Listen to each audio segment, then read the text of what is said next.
French Podcast with Khadija. Avant de commencer, n'oubliez pas s'il vous plaît de vous abonner sur ma chaîne YouTube. Et c'est parti. Tu veux voir ton téléphone juste 5 minutes et là, tu vois, des vies parfaites, des corps parfaits, des couples parfaits, des réussites à 25 ans, des maisons propres, des enfants sages, des gens heureux tout le temps.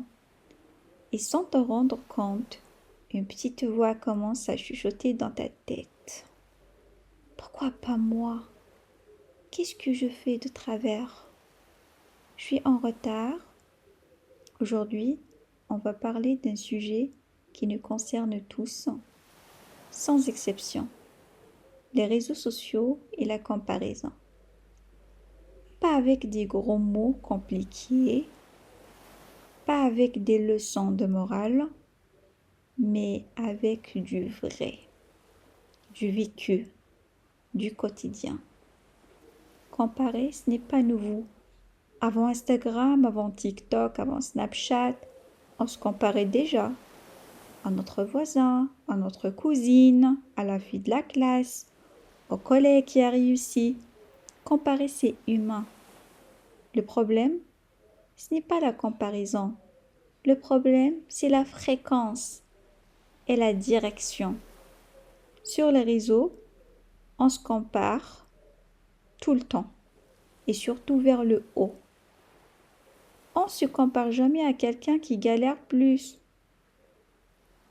On se compare à quelqu'un qui a l'air d'aller mieux. Mais attention, qui a l'air. Personne ne poste ses crises d'angoisse, ses disputes, ses échecs, ses nuits blanches, ses doutes. Personne ne poste. Aujourd'hui, j'ai pleuré sans raison. Aujourd'hui, je me sens nulle. On poste. Le résultat, jamais le chemin. La victoire, jamais les chutes. Le sourire, jamais les larmes. Tu compares donc ta vie entière à le meilleur moment de la vie de quelqu'un d'autre. Et là, forcément, tu perds. Soyons honnêtes. Combien de fois tu as perdu confiance en toi après avoir scrollé, douté de ta valeur, minimiser ce que tu fais déjà, penser que tu n'étais pas assez. Pas assez, pas assez beau, pas assez belle, intelligent ou intelligente, productif ou productive, riche, avancé dans la vie. La comparaison ne motive pas toujours. Parfois, elle paralyse. Elle te vole ta joie, ta gratitude, ta paix intérieure. Et le pire, c'est que tu continues à scroller, comme si tu cherchais une validation que tu ne trouveras jamais. Sur les réseaux, tout va vite. Réussite à 20 ans, argent à 25 ans, liberté à 30 ans. Mais la vraie vie prend du temps. Personne ne parle des 10 années invisibles, d'apprentissage, d'échecs, de remise en question.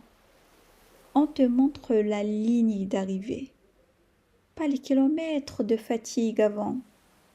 Tu n'es pas en retard, tu es juste en train de construire. Alors, on fait quoi? Nettoie ton feed, désabonne-toi de ce qui te fait te sentir mal. Ce n'est pas de la jalousie, c'est de l'hygiène mentale. Rappelle-toi ta réalité.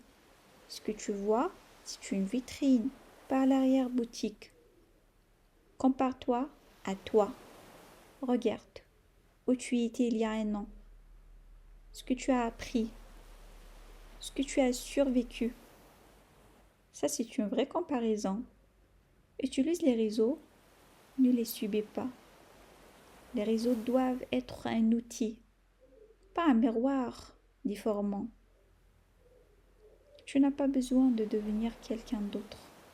Tu n'as pas besoin d'aller plus vite. Tu n'as pas besoin de prouver ta valeur à Internet. Ta vie n'est pas un concours. Ton rythme est valable. Ton histoire est légitime. La prochaine fois que tu te compares, pose-toi une seule question. Est-ce que cette comparaison m'aide ou me détruit? Et si la réponse est elle me détruit, alors lâche ton téléphone et reviens à toi. Sur les réseaux, on compare des images.